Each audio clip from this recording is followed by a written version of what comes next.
Bismillah, alhamdulillah, ala rasulina Muhammad, amma ba'd, assalamu alaikum, მოგესალმებით ძვირფასო მორწმუნეებო, მინდა მოგილოცოთ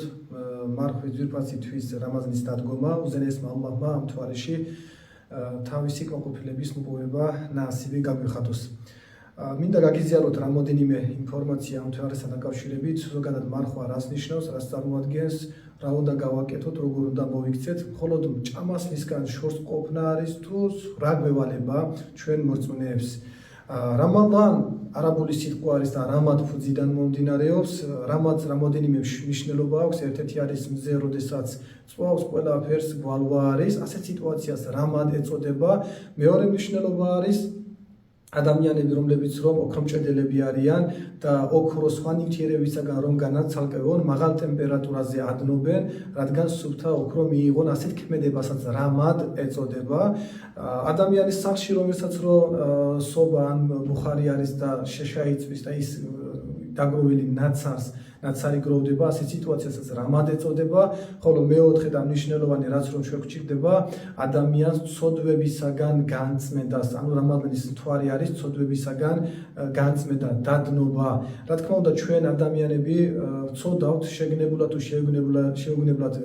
ჩავდივართ დანაშაულებს, ამიტომ ჩვენ გვესაჭიროება რა ცოდვებისაგან განცალკავება. Რა თქმა უნდა, უზენაესი ალლაჰი ჩვენიდან ითხოვს, აი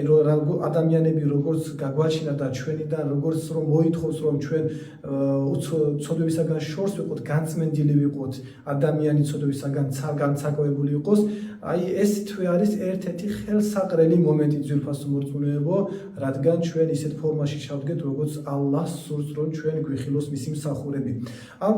თემასთან დაკავშირებით უზენაესი ალლაჰ თაალა ბაყარა სურას 193 აიათში ბრძანებს რომ ბისმილლაჰირ რაჰმანირ რაჰიმ ია აიუჰალლადინა ამანუ კუთიბა ალეიკუმუს სიამუ კამა კუთიბა ალალადინა მინ ყაბლიkum ლაალეკუმ თატტაკუნ ჰეი თქვენ რომელთაც ირწმუნეთ სავალდებულო გახდა თქვენ და მარხვა როგორც სავალდებულო იყო მათთვის ვინც თქვენ უწინარესი იყო ეგების დაცული იქნეთ ყოველივე ცუდისაგან. Რა თქმა უნდა, მარხვის თვე როგორც მუჰამედ სალალლაჰუ ალეიჰი ვესალამის უმმეთის მისი მიმდევრებისთვის სავალდებულო არის, აგრეთვე ადრინდელ შუამავლებისა და მათი მიმდევრებისთვის იყო სავალდებულო.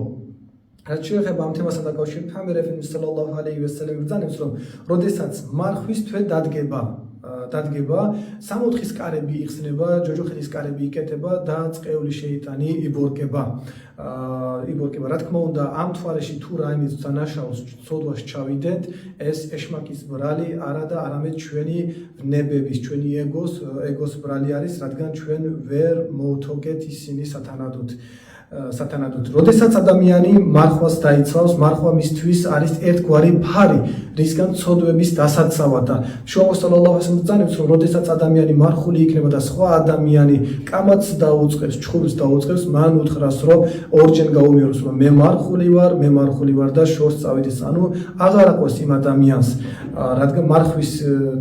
როდესაც ეტყვის, რომ მე მარხული ვარ, ეგებს ადამიანი გონს, მოეგოს და გაანებოს თავი. Რა თქმა უნდა, პეღამბერი სალალლაჰუ ალეიჰი ვესალამ კიდევ გადმოგცემს და გვეუბნება, რომ მახშერის მოედანზე, ანუ ალლაჰის სამშავროზე, როდესაც წავსდგებით და ადამიანები იქ ერთ ადგილას შევგროვდებით, თავს მოვიყრით, მოუწოდებენ ადამიანებს, რომ ის ადამიანები წამოდგნენ ფეხზე, ვინც რომ მარხულობდნენ და ის ადამიანები წამოდგებიან და შევლენ 64-ს აქვს 8 შესასვლელი, 8 კარი, რომელიც კარებსაც აქვს სხვადასხვა სახელები არის, მაგალითად ერთ კარი სახელი არის, რომ მლოცველები შევლენ იმ კარებიდან, მებრძოლები, ანუ ვინც რომ ჯიჰადს აკეთებენ, ვინც რომ ბევრს მოწყალებას გაიღებენ იმ კარებიდან შევლენ, აგრეთვე არის რაიან სახელად წოდებული კარი, რომელსაც მხოლოდ იმ კარებიდან შევლენ მარხულები და ალლაჰ თაალა ეტყვის, რომ შევიდნენ ამ კარებიდან ისინი, ვინც რომ მარხულობდნენ და როდესაც ისინი წამოდგებიან ფეხზე და შევლენ იმ კარებიდან, მათ გარდა ვერავინ ვერ შევლენ და როდესაც შევლენ კარები დაიკეტება და მარადიულად არასოდეს აღარ გაიხსნება და იქ მხოლოდ ისინი იქნებიან. უზენაესმა ალლაჰმა ჩვენ ყველა მორწმუნეებით იმ კარებიდან, რაიან წოდებულ 64 კარებიდან შეცლა ნასიბი გაგვიხადოს. Რა თქმა უნდა, ამ თვარეში გაცემული ყველანაირი ღვთისმსახურება, გაცემული მოწყალება, სადაყა იქნება, გაკეთებული ღვთისმსახურებებს ძალიან დიდი მნიშვნელობა აქვს და მაქსიმალურად ყურადღება გამოვიჩინოთ. რა თქმა უნდა, ყველა გაკეთებულ ღვთისმსახურებას იწყება 10-დან, ანუ ერთ სიკეთეში 10 მადლი, 1000 და ასე შემდეგ განსხვავებული ღვთისმსახურებასთან ერთად მადლიანობაც, ანუ სიკეთეები იზრდება, მაგრამ მარხვის მადლიანობა ძვირფასო მორწმუნეებო ცნობილი არ არის. ანუ წყაროებში არ არის რომ ვინც იმარხებს ამდენი მადლი ექნება, დაეწერება ადამიანი ალლაჰ თალა დააჯილდოებს, რადგან ამის მადლი განკითხვის დღეს განსაკუთრებით უზენაესი ალლაჰ თალა დააჯილდოებს იმ ადამიანებს და შუა სალალაჰუ ალეიჰი ვასალამ რომ როდესაც ადამიანებს დააჯილდოებს ალლაჰ თალა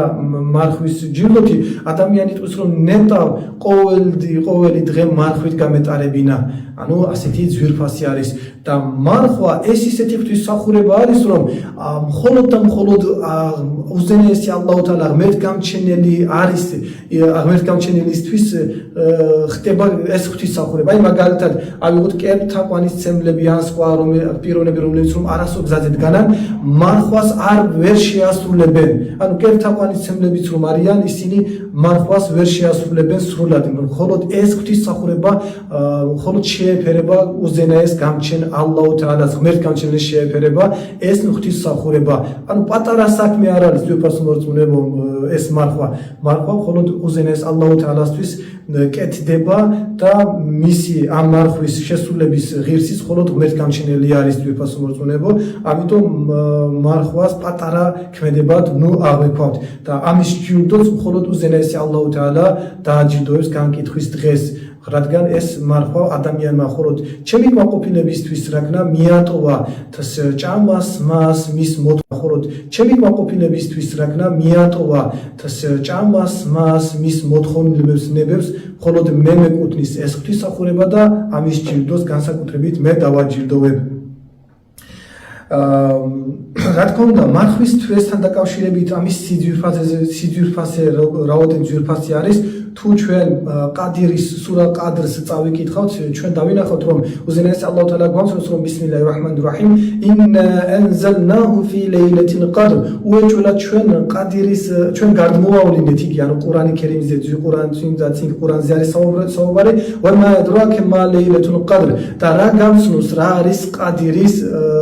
ყადირის ღამე, ყადირი რა არის, რა გამცნობს ლეილათილ ყადრი ხაირუ მინ ალფი შაჰრ. ყადირის ღამე 1000 თვეზე უფრო უკეთესი ძვირფასი არის. წარმოიდგინეთ რომ ერთი ღამე ძვირფასი გახდა 1000 თვეზე. რის გამო? რადგან იმ ღამეს წმინდა წიგნი ყურანი ქერიმი, ალლაჰის სიტყვა, ალლაჰის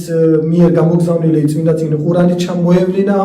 ამ ღამეს და ეს ღამე 1000 თვეზე ძვირფასი გახდა. და 12 წელიწადში 12 თვე არის, 12 თვიდან ძვირფასი, ანუ მეფე თვე მარხვის თვე გახლავთ, რადგან ამ თვეში მოევლინა წმინდა წიგნი ყურანი ქერიმი. ძვირფასო მორწმუნეებო, წარმოიდგინეთ რომ ვინც ყურანის კითხვა თუ არის ის კითხვას დაისწავლის, ვინც კითხვი ბევრს იკითხავს ან დაიზეპირებს, წარმოიდგინეთ იმისი მდგომარეობა როგორი იქნება ალლაჰის წინაშე, ხო? ამიტომ რა უნდა ვქნათ, თუ კითხვა არ ვიცით, მაქსიმალურად შევეცადოთ რომ კითხვა დავისწავლოთ, თუ კითხვა ვიცით, მაქსიმალურად შევეცადოთ რომ ბევრი აიათები, ბევრი სიტყვები დავიზეპიროთ, უზენაესი ალლაჰის სიტყვები, რადგან ჯენნეტში 60-ში ადამიანმა რამდენი ალლაჰის კითაბიდან, წიგნიდან ან ყურანიდან იცის აიათები, სიტყვები ბევრი, იმდენი საფეხურით ამაღდება 60-ში. აგრეთვე რა თქმა უნდა ეს თვე არის მოწყალების გაცემისა, ალლაჰისაგან წყალობის მიღება და ეს თვე არის ერთგვარი რომ სხვა ადამიანების ბედიც გავიზიაროთ. აი მაგალითად ჩვენს გარემოცვაში არიან კატეგორია ხალხი, რომლებიც რომ გაჭირვებული არიან, თქვათ შიმშილობენ, არ აქვთ ლუყმა პურისა, შეიძლება ჩვენ ამათ ვერ ვამჩნევდეთ, მაგრამ როდესაც მარხვის თვე დგება და ჩვენს ანალოგიურ ბედს ვიზიარებთ, გვიჩნდება ადამიანური ინსტინქტი უფრო მაღალ დონეზე ვითარდება და ჩვენაც ვცდილობთ რომ ამ თვეში რა ვქნათ, ხელი გავუწოდოთ, დახმარება შევუწყოთ, ერთგვარი რა არის იმ ადამიანების ბედის გაზიარებაც არის. მაგრამ მინდა ერთ-ერთი ჰადისი წავიკითხო და დავასრულო. Peygamber Efendimiz sallallahu aleyhi ve sellemi Cuma xutbად პარასკევი ლოცვის დროს ხუთბაზე როდესაც იყო ასული უეცრად სამჯერ ამინ ამინ ამინ თქვა გაიმეორა რა თქმა უნდა ეს მის თავისმა მეგობრებმა საჰაბებს გაუკვირეთ რადგან ასეთი მსგავსი რამ არ გაუკეთებია და შეეკითხეს რომ ალლა შუამოვალო შენ არ გჩვევია მსგავსი როდესაც ხუთბაზე ადიოდია მსგავსი რამის თქმა რა მოხდა მიზეზი რომ შენ ასე თქვი შუამოვალო sallallahu aleyhi ve sellem მიუგო და უპასუხა რომ ჩემთან თავარ ანგელოზი ჯებრაილ ალეისალამი ჩამოვიდა მან სამ რაღაცაზე დუა ვედრება გააკეთა და მეც ამინ ამინ გავიმეორე თქვი დავადასტურე დავეთანხმე და ეს ამ სამ რაღაციდან ერთ-ერთი იყო ერთ-ერთი გახლავთ ის რომ როდესაც მარხვის თვე დადგება და მარხვის თვეში უზენაესი ადამიანი მისი მსახური ალლაისაგან შეწყალებას პატიებას ვერ მიიღებს იმ ადამიანმა ცხვირბუქიც ხოხვი ჯეჰენემის ცეცხლში დაიწვას ძვირფასო მორწმუნეებო ეს თვე რაჰმეთის წყალობის თვე არის ამ თვეში გაკეთებული ღვთისმსახურებები და მარხვის ჯილდო რა თქმა უნდა ძალიან დიდი არის მაგრამ თუ ჩვენ სათანადოდ არ მოემსახურებით და ალლაისაგან წყალობას ვერ მივიღებთ ასეთი საშელიც არის ამიტომ მაქსიმალურად შევეცადოთ რომ ვისაც ჯანმრთელობა ხელს გვიწყობს ვისაც საშუალება გვაქვს რომ ვიმარხოთ ეს თვე არ გავარუნიოთ ისე რომ ხელსარიელები დავჭით და ასეთი საშინელი ტანჯვის კვიდრნი გავხდეთ უზენაესმა ალლაჰმა კიდევ ერთხელ შესრულებული ეს ყველა ღვთისმსახურება და მარხვა ალლაჰმა მიიღოს და უნაკლოდ შესრულება ნასიბ გაგვიხადოს და თავისი კმაყოფილების მოპოვება ყველა მორწმუნეებს წილად გვარგუნოს ვალჰამდულილლაჰი რობილ ალემინ ალ-ფათიჰა